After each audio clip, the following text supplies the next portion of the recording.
వశిష్ఠ మహర్షి కుంభ సంభవుడా, బ్రహ్మ మానసపుత్రుడా? వశిష్ఠ మహర్షి యొక్క ప్రత్యేకత ఏంటి? మీ ప్రశ్నకు సమాధానం, ఆయన కుంభ సంభవుడు, బ్రహ్మ మానసపుత్రుడు.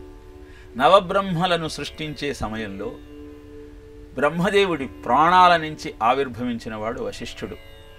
కామేచ క్రోధేచ వశే తిష్టతి ఇతి వశిష్ఠ అన్నది వశిష్ఠ అన్న శబ్దానికి అర్థం.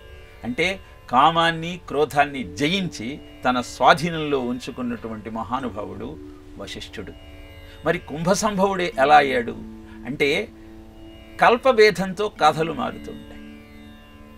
రాక్షసులంతా ప్రజానీకాన్ని హింసిస్తున్న సమయంలో దేవేంద్రుడు వాళ్ళందరినీ హతమార్చడం ప్రారంభించాడు.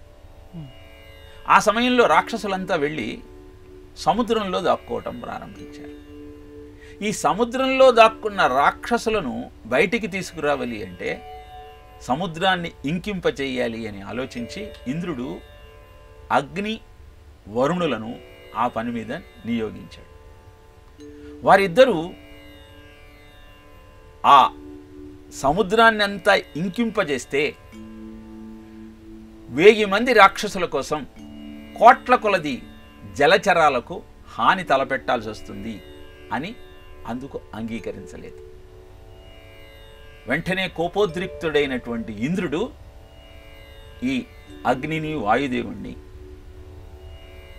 భూమండలం మీద మానవ జన్మను ఎత్తుదురుగాక అంటూ శపించాడు. వీరిద్దరిని గర్భంలో దాల్చేటువంటి శక్తి ఎవరికి ఉన్నది?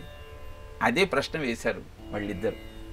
సమాధానంగా, మీరు జడ పదార్థం నుంచి ఉద్భవించండి అని తరుణోపాయం చెప్పాడు ఇంద్రుడు. అప్పుడు ఆ అగ్ని వాయువులిద్దరూ తమ తేజస్సును ఒక కలశంలో నిక్షిప్తం చేశారు.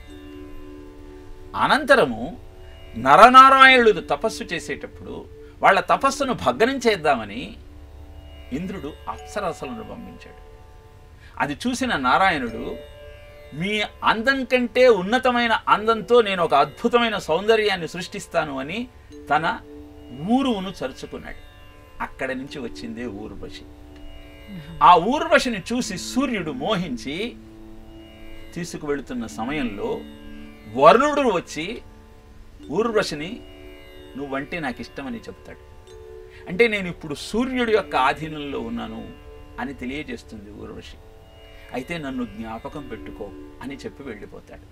ఇది గమనించిన సూర్యుడు ఊర్వశిని వదిలేస్తాడు. ఇలా సూర్యుడికి వరుణుడికి ఊర్వశి మీద కలిగినటువంటి కోరిక కారణంగా వారు వారి తేజస్సును కూడా ఇదే కలశంలో భద్రపరుస్తారు. ఇలా అగ్ని, వాయువు, సూర్యుడు, వరుణుడి యొక్క తేజస్సులన్నీ ఏ కలశంలో నిక్షిప్తమయ్యి ఆ కలశం నుంచి ఉద్భవించినటువంటి వశిష్ఠుడు, అగస్త్యులు మహా ఋషులై మనకు మార్గదర్శకం చేశారు. అందుకే వశిష్ఠుణ్ణి కుంభ సంభవుడు అంటారు, అగస్త్యుణ్ణి కూడా కుంభ సంభవుడు అని అంటారు.